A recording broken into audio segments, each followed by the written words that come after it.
Ward number 10 માં ચૂંટણી પહેલા જ ગરમાયું રાજકારણ. ભાજપ સામે સ્થાનિકોનો ઉગ્ર રોષ. સ્થાનિક સ્વરાજની ચૂંટણીનો જંગ જામ્યો છે.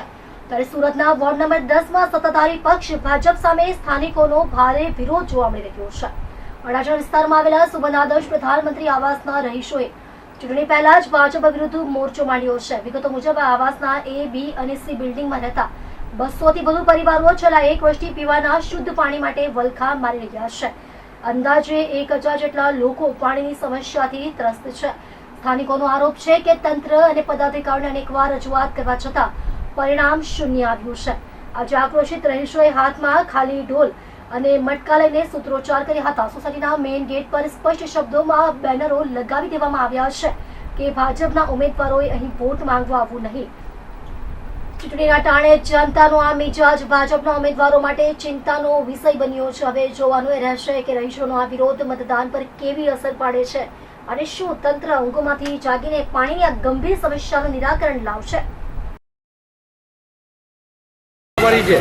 હું રાહુલ પ્રવીણભાઈ ટીમર સુમન આદર્શ B બિલ્ડિંગમાં 1103માં રહું છું.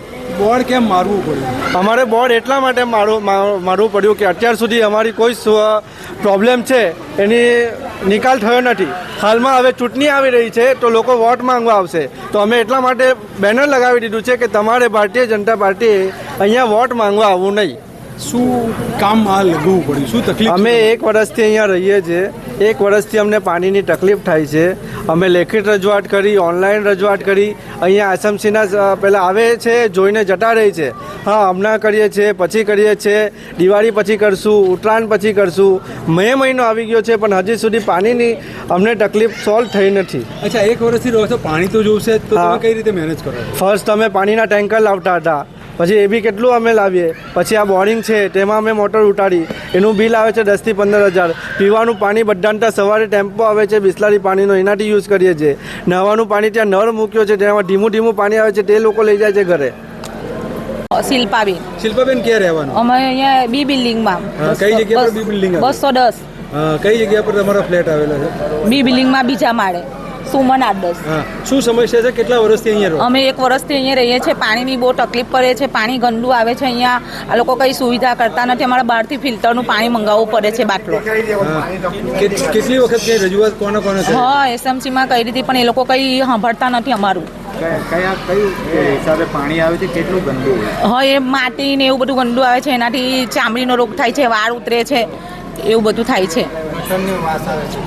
SMCમાં મારું નામ સુરતી અજય દલપતભાઈ છે. મેં A વિંગમાં 1004માં રહું છું, સુમન આદર્શમાં.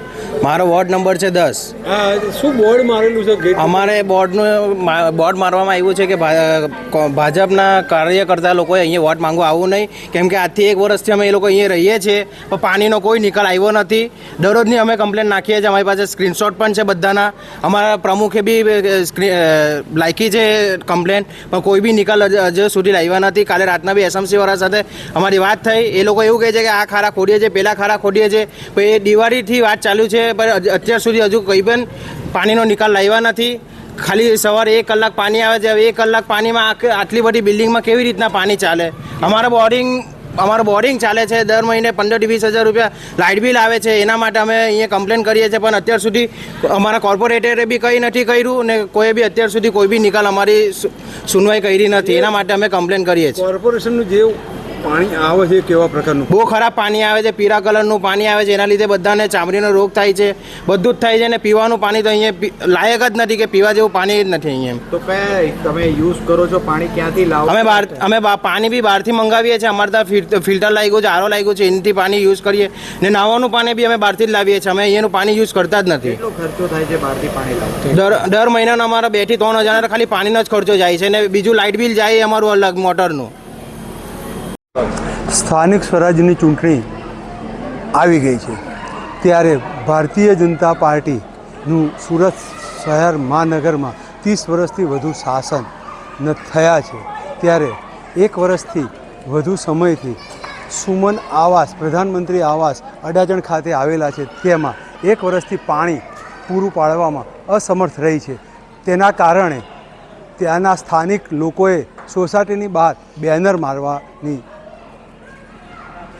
અને જણાવવા માટેની વાત કરી છે બેનર મારીને કે ભારતીય જનતા પાર્ટીના વોર્ડ નંબર 10ના કોઈ કાર્યકર્તા અને કોર્પોરેશનના ઉમેદવારોએ મત માગવા માટે આવવું નહીં. પાણી નહીં તો મત નહીં. અને વાત કરીએ તો શાસક પક્ષ છેલ્લા 30 વર્ષથી ગ્રોઈંગ સિટી, સ્માર્ટ સિટી અને વિવિધ ઉપનામથી શહેરને જોડતું હોવા છતાં પરંતુ પ્રાથમિક સુવિધા માટે મીંડું અહીંયા હોય તેવું લાગી રહ્યું છે. કેમેરામેન અબુ મિર્ઝા સાથે સુનિલ દવેનો report in Gujarat news, Surat.